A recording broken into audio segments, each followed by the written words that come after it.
I am not kind to myself when it comes to my work. When it comes to my creative work, the type of stuff that runs through my head sometimes, if you were to hear it out loud, you'd probably be pretty shocked.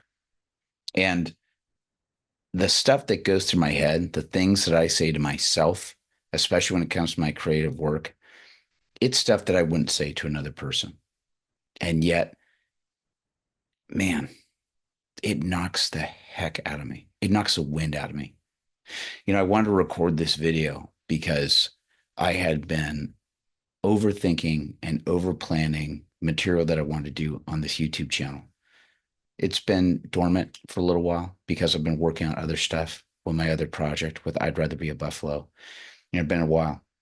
And so I've been over planning, overthinking, really taking my time and just super stuck. And I just had a moment where I said, you got to be real with these guys that are coming to the channel. I'm not kind to myself when it comes to this. And I guarantee you that if you're watching this, you're probably not kind to yourself either. And the big thing that came to me, and the reason why I wanted to sit down and record this video, is we got to get better at that. God loves you. He does. He loves me. He loves you. And he wants to treat us with so much care and love and encouragement. And yeah, along the way, there's times where we get tested and tried, and sometimes we're trying to stretch our character and what we're doing. Um, but one of the ways that you do that is, especially when you're talking about a little kid that's growing up. I've raised three sons. When you're raising kids, you don't raise your kids by berating and belittling them.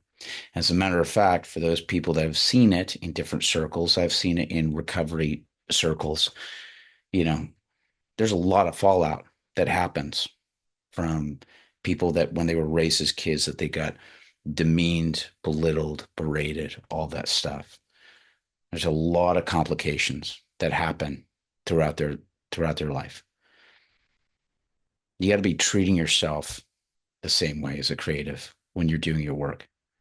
You got to figure out those things that you're going to do to slow down and course correct what type of language and what type of attitude that you're treating yourself with. I got to get better at it.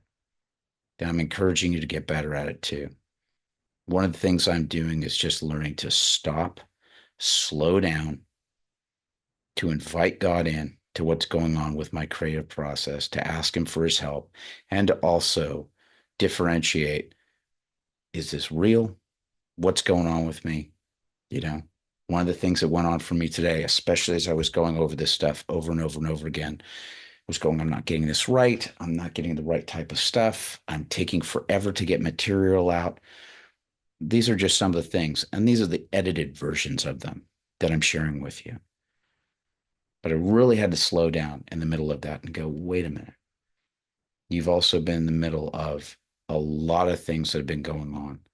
I've been working with another project with another employer and client that I work with. We've been in an incredibly busy season. There's been a lot going on. My friend and writing partner, Doug Riggle, died. He died last month. I'm still going through that grieving process as well at the time that I'm recording this in November of 2024, right? I had a cousin of mine that just passed away. God rest his soul. There's a lot of things going. I just have to take the time and go, wait a minute, slow down, stop. So if you're watching this today, I encourage you, and you've had the same things that are going on where you just feel like, what are you doing? You're worthless. You're not getting your stuff out there. Who do you think you are? It's not worth it. I'm going to tell you, there's one source that comes from, and it's not from God. Now, you can be involved in the process as well, where you've got negative self tapes and self talk that's going on. But slow down for a second. Give yourself a break and take a moment and treat yourself the same way that you would like a child that's learning and growing and trying to get through stuff. You don't have to talk baby talk to yourself. You don't have to overindulge yourself and overcomfort yourself or numb yourself either. But we do the loving, encouraging thing with ourselves as we're moving through this. So I'm going to work on it today for myself. Part of the step I need to do forward was to just whatever, make this messy live and just record it with you right now. I hope it helps. If it has, please do me a favor, like, subscribe. I'm going to keep putting out content here to help you get your creative work done. God bless you. I'll see you on the next one. Bye bye.